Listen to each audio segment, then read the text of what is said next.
Shri K.T.. जलील अंगेക്ക് 12 minute. Sir, वो जमाना खत्म हो गया, अभी इधर अंडरवर्ल्ड नहीं है, वो अंडरवर्ल्ड केरला में है. സർ, ഗജകേസരി യോഗം എന്ന സിനിമയിൽ ആനയെ അനുസരിപ്പിക്കാൻ ഇന്നസെന്റിനെയും KPSC ലളിതയെയും മുകേഷ് നമ്മളുടെ സഭയിലെ അംഗവും കൂടിയാണ്, അദ്ദേഹം ഹിന്ദി പഠിപ്പിക്കുന്നുണ്ട്. മുകേഷ് പഠിപ്പിച്ചു കൊടുത്ത ഹിന്ദിയിലെ വാചകങ്ങളല്ല ഞാനിവിടെ പറഞ്ഞത്. സാർ, ഏതാനും ദിവസങ്ങൾക്ക് മുൻപ് ഈ സഭയിൽ മുഴങ്ങിക്കേട്ട ഒരു ശബ്ദമായിരുന്നു അത്. ആരായിരുന്നു അത് ഉയർത്തിയത്? ബഹുമാനപ്പെട്ട പ്രതിപക്ഷ നിരയിലെ എന്നെ നെല്ലിക്കുന്നു എന്ന് പറയുന്ന എനിക്കേറെ സ്നേഹ ബഹുമാനങ്ങളുള്ള വ്യക്തി. അദ്ദേഹം ബോംബെയിൽ പോയി.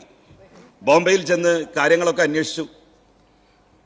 അപ്പൊ അദ്ദേഹം ചോദിച്ചു അവിടുത്തെ ആളുകളോട്, ഇവിടെ ഇപ്പോ അധോലോകമൊന്നുമില്ലേ, അണ്ടർവേൾഡ് ഒന്നുമില്ലേ? അപ്പോ അവിടുത്തുകാർ പറഞ്ഞ മറുപടിയാണ് അദ്ദേഹം ഇവിടെ പറഞ്ഞത്.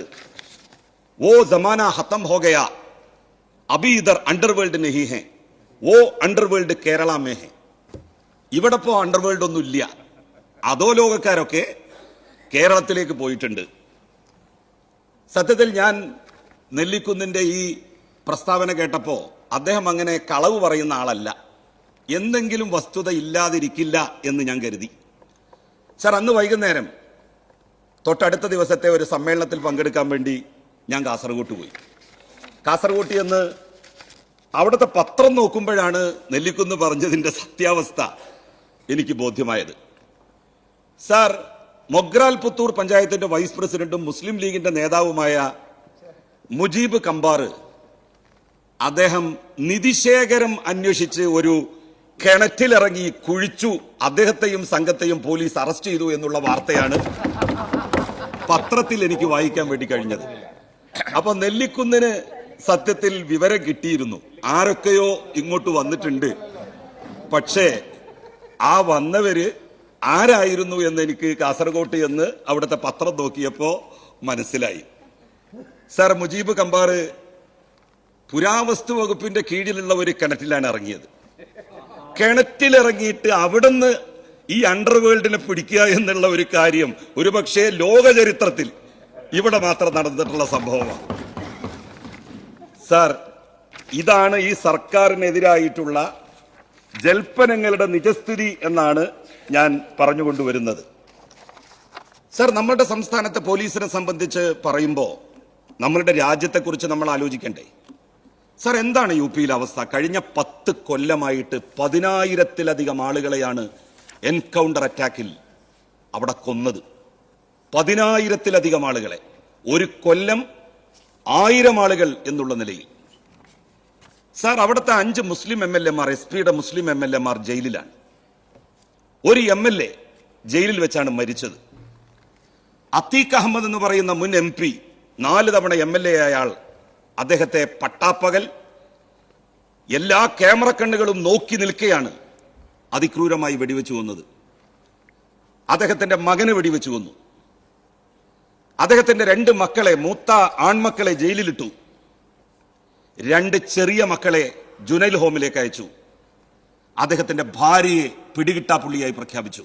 അവർക്കെതിരെ അറസ്റ്റ് വാറന്റ് പുറപ്പെടുവിച്ചു. ഇന്നും അവരെ പിടിക്കാൻ വേണ്ടി കഴിഞ്ഞിട്ടില്ല. ഡൽഹിയിൽ നമ്മളുടെ സമരത്തിൽ പങ്കെടുക്കാൻ വേണ്ടി ഞാൻ പോയ സമയത്ത് UP-യിൽ നിന്നുള്ള ഒരാൾ എന്നോട് പറഞ്ഞത്, അത്തീഖ് റഹ്മാന്റെ ഭാര്യയെ ഇതിനകം തന്നെ കഥ കഴിച്ചിട്ടുണ്ടാകും എന്നാണ്. സാർ, മഹാരാഷ്ട്രയിൽ അവിടുത്തെ ബജറ്റ് ചർച്ചയിൽ പങ്കെടുത്തുകൊണ്ട് മഹാരാഷ്ട്രയിലെ SP-യുടെ MLA അബു അസീം ഒരു പ്രസ്താവന നടത്തുകയുണ്ടായി.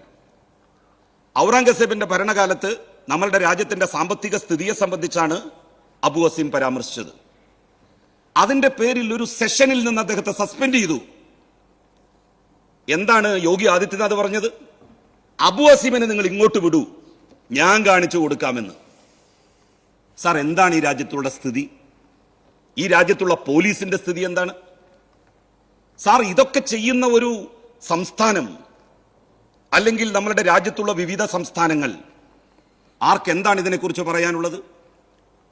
സാർ, രാജസ്ഥാനിൽ ഒരാളെ റെയ്ഡ് നടത്തി പിടിക്കാൻ വേണ്ടി ചെന്ന പോലീസ് ഒരു പിഞ്ചു കുഞ്ഞിനെ ചവിട്ടിക്കൊന്നു. ആരെങ്കിലും ചോദിച്ചോ? അവിടുത്തെ മുഖ്യ പ്രതിപക്ഷ കക്ഷിയായ കോൺഗ്രസ് ആ വീട്ടിലൊന്ന് പോയോ? നേതാക്കന്മാര്, മുസ്ലിം ലീഗിന് 3-4 എംപിമാരില്ലേ? ആരെയെങ്കിലും ഒരാളെ രാജസ്ഥാനിലേക്ക് പറഞ്ഞയച്ചോ? അവിടെയും പോയി സാർ. നിങ്ങൾ ലിബറലുകൾ, മതവിരുദ്ധർ എന്നൊക്കെ ആക്ഷേപിക്കുന്ന കമ്മ്യൂണിസ്റ്റ് പാർട്ടിയുടെ CPIM-ന്റെ അഖിലേന്ത്യാ polit bureau member Brinda Karat അവിടെ പോയി ആ സഹോദരിയെ സമാശ്വസിപ്പിച്ചു.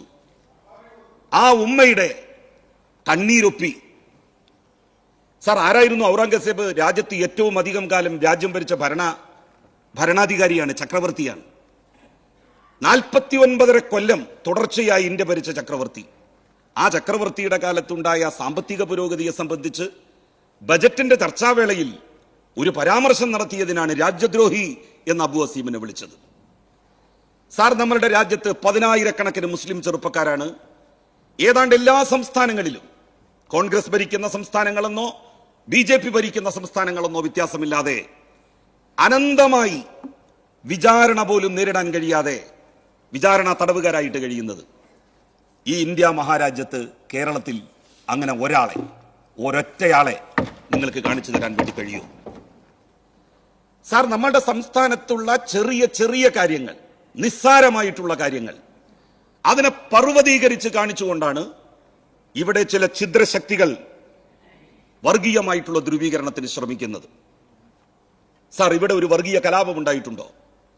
ഇവിടെ ഏതെങ്കിലും ഉത്സവം ഏതെങ്കിലും മതവിഭാഗത്തിൻ്റെത് നടക്കുമ്പോൾ മറ്റൊരു മതവിഭാഗത്തിന്റെ ആരാധനാലയങ്ങൾ മറച്ചു കെട്ടിയിട്ടുണ്ടോ? ഏതാനും ദിവസങ്ങൾക്ക് മുമ്പല്ലേ പൊങ്കാല നടന്നത് ഇവിടെ? ആ പൊങ്കാല മഹോത്സവത്തിൽ പങ്കെടുത്തുകൊണ്ട് എല്ലാ വിഭാഗം ആളുകളും സഹകരിച്ചില്ലേ? പാളയം പള്ളിയുടെ വാതിലുകൾ അതിനുവേണ്ടി തുറന്നു കൊടുത്തില്ലേ? അവിടെ വെച്ച് ചർച്ചിന്റെ വാതിലുകൾ തുറന്നു കൊടുത്തു, ചർച്ചിൽ വെച്ച് സദ്യ കൊടുത്തു, പാളയം പള്ളിയിൽ വെച്ച് ബിരിയാണി കൊടുത്തില്ലേ പങ്കെടുക്കാൻ വന്ന ആളുകൾക്ക്? അതാണ് കേരളത്തിന്റെ സംസ്കാരം. രാത്രി ഒന്ന് പോയി നോക്കണം നിങ്ങൾ. പാളയം പള്ളി, തൊട്ടടുത്ത് ക്ഷേത്രം, അത് കഴിഞ്ഞ് ചർച്ച്. ഈ 3 ആരാധനാലയങ്ങളുടെ മുകളിലും അതിമനോഹരമായിട്ടുള്ള ലൈറ്റുകൾ പ്രകാശിക്കുന്നു. ഒരേ ലൈറ്റാണ്, നോക്കണം നിങ്ങൾ, ഒരേ ലൈറ്റാണ്. ആരൊക്കെയാണ് അതിന്റെ പിന്നിൽ? ഇങ്ങനെ ഒരേ ലൈറ്റിൽ ഈ 3 ആരാധനാലയങ്ങളും പ്രകാശിച്ചു നിൽക്കണം എന്ന് തീരുമാനിക്കുന്നതും അതനുസരിച്ചുള്ള നിർദ്ദേശങ്ങൾ നൽകുന്നതും? അതാണ് സാർ കേരളം. അങ്ങനെ ഒരു സർക്കാരാണ് സാർ കേരളം ഭരിച്ചുകൊണ്ടിരിക്കുന്നത്. എന്താണ് നമ്മളുടെ സംസ്ഥാനവും ഇതര സംസ്ഥാനങ്ങളും തമ്മിലുള്ള വ്യത്യാസം? ഈ രാജ്യത്ത് വർഗീയമായിട്ടുള്ള വല്ല ചേരിതിരിവും ഈ നാട്ടിലുണ്ടോ? LDF ഭരിച്ച ഏതെങ്കിലും ഒരു ഘട്ടത്തിൽ ഈ നാട്ടിൽ വർഗീയ കലാപം നടന്നിട്ടുണ്ടോ? മാറാട് കലാപം എന്നാണ് നടന്നത്? ആരായിരുന്നു അന്ന് മുഖ്യമന്ത്രി? പൂന്തുറയിലെ കലാപം എന്നാണ് നടന്നത്? ആരായിരുന്നു അന്ന് മുഖ്യമന്ത്രി? ചാലയിലെ കലാപം എന്നാണ് നടന്നത്? ആരായിരുന്നു അന്ന് മുഖ്യമന്ത്രി? പാലക്കാട്ട് സിറാജ് നിസയുടെ വെടിവെപ്പ് എന്നാണ് നടന്നത്? ഇതൊക്കെ നമുക്കറിയാമല്ലോ. UDF-ന്റെ ഭരണകാലത്ത് പണം വിടർത്തുന്ന അതിശക്തമായിട്ടുള്ള വർഗീയ ശക്തികൾ രംഗപ്രവേശം ചെയ്യുമ്പോൾ ഇവരൊക്കെ LDF ഭരിക്കുമ്പോ എവിടെ, ഏത് മാളത്തിലാണ് ഇവരൊക്കെ ഒളിച്ചിരിക്കുന്നത്? അവരെ പുറത്തിറങ്ങാൻ സമ്മതിക്കില്ല. പിണറായി വിജയന്റെ നേതൃത്വത്തിലുള്ള സർക്കാർ, അദ്ദേഹത്തിന്റെ നേതൃത്വത്തിലുള്ള പോലീസ് ഒരു തരത്തിലുള്ള വർഗീയതയോടും സന്ധി ചെയ്യില്ല. അത് ഏത് മതവിഭാഗത്തിൽപ്പെട്ട വർഗീയതയായാലും ശരി. അതിന്റെ ഏറ്റക്കുറച്ചിലുകൾ ഏതെങ്കിലും ഒരു തുലാസിൽ തൂക്കിയിട്ട് കാര്യങ്ങൾ തീരുമാനിക്കാം എന്ന് പിണറായി വിജയൻ ഒരു ഘട്ടത്തിലും പറഞ്ഞിട്ടില്ല. ഈ രാജ്യത്ത് ജനങ്ങൾ തമ്മിലുള്ള ഐക്യം തകർക്കുന്ന എല്ലാ ഛിദ്രശക്തികൾക്കുമെതിരായി അദ്ദേഹം നിലപാട് സ്വീകരിച്ചു. അതുകൊണ്ടാണ് UDF കാലത്ത് പണമുയർത്തി ആടുന്ന പല പാമ്പുകളും മാളത്തിലേക്ക് പോകുന്നത് LDF വരുമ്പോ. അവരൊക്കെ മരിച്ചുപോയതല്ല, അവരൊക്കെ ഇനി എഴുന്നേൽക്കും എന്ന് ഈ നാട്ടിൽ എന്നെങ്കിലും UDF അധികാരത്തിൽ വരുന്ന ഒരു നാളുണ്ടെങ്കിൽ അന്നവരൊക്കെ പുറത്തു വരും. അല്ലാതെ LDF ഭരിക്കുന്ന ഘട്ടത്തിൽ ഒരു സമയത്തും അവരാരും പുറത്തു വരില്ല സാർ. സാർ, ബോധപൂർവം ആസൂത്രിതമായി ഇവിടെ ഒരു വലിയ കലാപത്തിന് ശ്രമിച്ചു. കളമശ്ശേരിയിലെ കലാപം, കളമശ്ശേരിയിലെ ബോംബ് സ്ഫോടനം. ആ ബോംബ് സ്ഫോടനത്തിന്റെ പേരിൽ ഇവിടെ രണ്ട് സമുദായങ്ങൾ തമ്മിൽ വലിയ അകൽച്ചയുണ്ടാകുമായിരുന്നു. നേരിട്ടുള്ള ഒരു ഏറ്റുമുട്ടലിലേക്ക് വരെ അതെത്തുമോ എന്ന് നമ്മൾ ഭയപ്പെട്ടു. ആ സമയത്തല്ലേ, എത്ര സമയത്തിന്റെ ഉള്ളിലാണ്, എത്ര ദ്രുതഗതിയിലാണ് കേരളത്തിന്റെ പോലീസ് ഉണർന്ന് പ്രവർത്തിച്ചത്? പിടികൂടിയില്ലേ? സത്യാവസ്ഥ പുറത്തു കൊണ്ടുവന്നില്ലേ?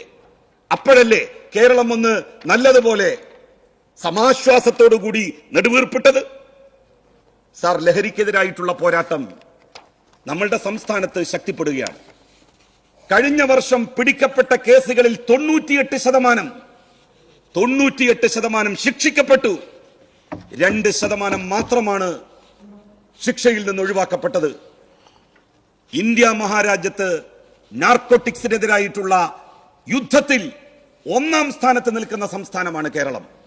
നിങ്ങൾ നമ്മളുടെ സംസ്ഥാനത്ത് നടന്നിട്ടുള്ള ലഹരിവേട്ടയും അതിൽ ശിക്ഷിക്കപ്പെട്ട ആളുകളുടെ എണ്ണവും ഇന്ത്യയിലെ മറ്റു സംസ്ഥാനങ്ങളിൽ പിടിക്കപ്പെട്ടിട്ടുള്ള ആളുകളും അവിടെ ശിക്ഷിക്കപ്പെട്ടിട്ടുള്ള ആളുകളുടെ എണ്ണവും കക്ഷികളുടെ എണ്ണവും എടുക്കണം, പരിശോധിക്കണം എന്നാണ് എനിക്ക് പറയാനുള്ളത്.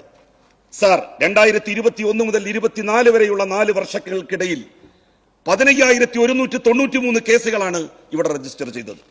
അതിൽ 98% ശിക്ഷിക്കപ്പെട്ടു. സാർ, ലഹരിവേട്ടയിൽ കേരളം 1-ാം സ്ഥാനത്താണ് നിൽക്കുന്നത്. ആരുടെയെങ്കിലും പേരിൽ പരസ്പരം പഴിചാരാനുള്ളതല്ല ഈ അവസരം. അങ്ങനെ പഴിചാരുകയാണെങ്കിൽ പരസ്പരം നമുക്ക് അങ്ങോട്ടും ഇങ്ങോട്ടും പഴിചാരാം. പണക്കൊതിയന്മാരായിട്ടുള്ള ആളുകൾ, പണം സമ്പാദിക്കാൻ ലക്ഷ്യമിട്ടിറങ്ങിയിട്ടുള്ള ആളുകൾ, അവർ ഏത് പാർട്ടിക്കാരായാലും അവരുടെ കൈ വിലങ്ങ് വെക്കണം. ഇവിടെ SFIയെ കുറിച്ചും കമ്മ്യൂണിസ്റ്റുകാരെ കുറിച്ചും ഒക്കെ പറഞ്ഞല്ലോ. സാർ, ഇവിടെ ചില പ്രചരണങ്ങൾ നടക്കുന്നുണ്ട്. ലിബറലുകളാണ്, കമ്മ്യൂണിസ്റ്റുകാരാണ്, അവരാണ് ഇതിന്റെയൊക്കെ പ്രശ്നത്തിന്റെ കാരണം. സാർ, ഈ സഭയിൽ ലിബറലുകളാണ് കൂടുതൽ. ഏത് പക്ഷത്താണെങ്കിലും ശരി, ആ ലിബറലുകൾ എന്ന് പറയുന്ന ആളുകൾ സ്വന്തം വ്യക്തി ജീവിതത്തിൽ പുലർത്തുന്ന സംശുദ്ധി, ആ സംശുദ്ധിയും നമ്മൾ ലിബറലുകൾ അല്ലാത്തവർ എന്ന് പറയുന്ന ഞാനടക്കമുള്ളവർ നമ്മളൊക്കെ പുലർത്തുന്ന സംശുദ്ധിയും നിങ്ങളൊന്ന് കമ്പയർ ചെയ്ത് നോക്കൂ. സാർ, എനിക്ക് പറയുവാനുള്ളത്, ഇതിനെതിരായി ശക്തമായിട്ടുള്ള പോരാട്ടം വേണം. ആ പോരാട്ടത്തിന് നേതൃത്വം നൽകാൻ ബഹുമാനപ്പെട്ട മുഖ്യമന്ത്രിയുടെ നേതൃത്വത്തിൽ തന്നെ കാര്യങ്ങൾ നീങ്ങുന്നു എന്നുള്ളതിൽ എനിക്ക് അതിയായ സന്തോഷമുണ്ട്, അഭിമാനമുണ്ട്. ഇതിനെ ഞാൻ പിന്തുണക്കുന്നു. സാർ.